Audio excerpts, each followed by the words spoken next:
Wala ka bang backer, kakilala, o malakas na connection?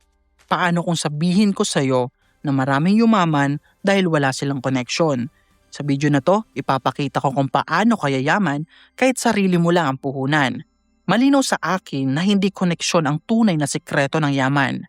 Oo, nakakatulong ang connections pero hindi ito requirement para magtagumpay. Maraming umaasa sa kakilala at nauuwi sa wala kapag walang tumulong. Pero ang mga taong umaasenso kahit mag-isa ay mas matibay. Wala silang fallback kaya mas determinado sila. Ang mundo ngayon ay hindi na lang tungkol sa kung sino ang kakilala mo. Mas mahalaga na kung ano ang kaya mong gawin at ibigay na value. Kung wala ang connection, mas maaga kang matututong dumiskarte. At kapag natuto kang dumiskarte, hindi ka na kailanman mawawalan ng oportunidad. Ngayon, simulan natin ang mga konkretong hakbang. Gawin mong asset ang sarili mo. Kung wala kang connections, ang sarili mo ang unang puhunan mo. Kailangan mong tanungin ang sarili mo kung ano ang kaya mong ialok. Skills ba? Oras ba? O sipag? Hindi kailangan ng diploma para maging valuable. Maraming yumayaman dahil marunong silang matuto. Libre ang kaalaman sa internet. Ang YouTube, online courses at articles ay parang digital mentors. Kung wala kang kakilala, kailangan mong maging mahusay. Kapag mahusay ka, ikaw ang lalapitan. Ang galing ay mas malakas kaysa koneksyon. Hindi ka pwedeng tamad kung wala kang backer. Kailangan mong doblehin ang effort. Pero ang magandang balita, lahat ng effort na yan ay para sa'yo. Ang skills na matututunan mo ay hindi mawawala. Ito ang pundasyon ng pangmatagalang yaman. Simulan sa maliit kahit walang tumutulong. Maraming tao ang naghihintay ng tulong bago kumilos. Pero ang taong walang koneksyon ay natututong magsimula kahit maliit. Hindi mo kailangan may investor agad. Hindi mo kailangan may mentor agad. Kailangan mo lang magsimula. Maliit na negosyo, maliit na sideline, maliit na kita. Ang mahalaga ay may galaw. Ang maliit na simula ay mas mabuti kaysa sa malaking plano na hindi nasisimulan. Habang ginagawa mo, natututo ka. Habang natututo ka, gumagaling ka. At habang gumagaling ka, tumadami ang oportunidad. Ang momentum ay nabubuo sa aksyon, hindi sa koneksyon. Ang mundo ay nagbibigay ng pagkakataon sa mga gumagalaw. Gamitin ang internet bilang equalizer. Noon, kailangan mo ng kakilala para umasenso. Ngayon, kailangan mo lang ng internet at diskarte. Pwede kang magbenta online kahit walang kakilala. Pwede kang magtrabaho bilang freelancer kahit walang backer. Pwede kang magtayo ng personal brand mula sa zero. Ang social media ay libreng entablado. Kung may value kang ibinibigay, mapapansin ka. Hindi mahalaga kung sino ka dati. Ang mahalaga ay ano ang naitutulong mo ngayon.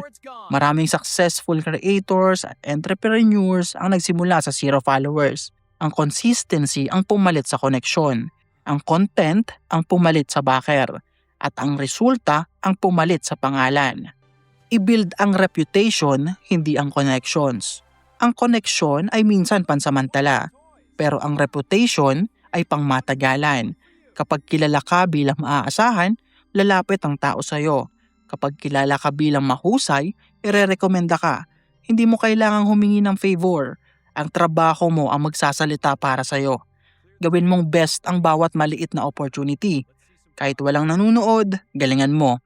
Kahit walang pumapalakpak, mag-perform ka. Doon nabubuo ang tunay na professional. Ang reputation ay parang interes sa bangko. Habang tumatagal, mas lumalaki. At kapag malaki na ito, kusa nang dumarating ang connections. Huwag mainggit, mag-focus ka. Maraming nawawala sa landas dahil sa inggit. Nakikita nila ang taong may backer at nawawala ng gana. Pero ang inggit ay walang naitutulong. Ang focus ang tunay na puhunan ng taong walang connections. Habang abala ang iba sa pag-compare, ikaw ay nag-i-improve.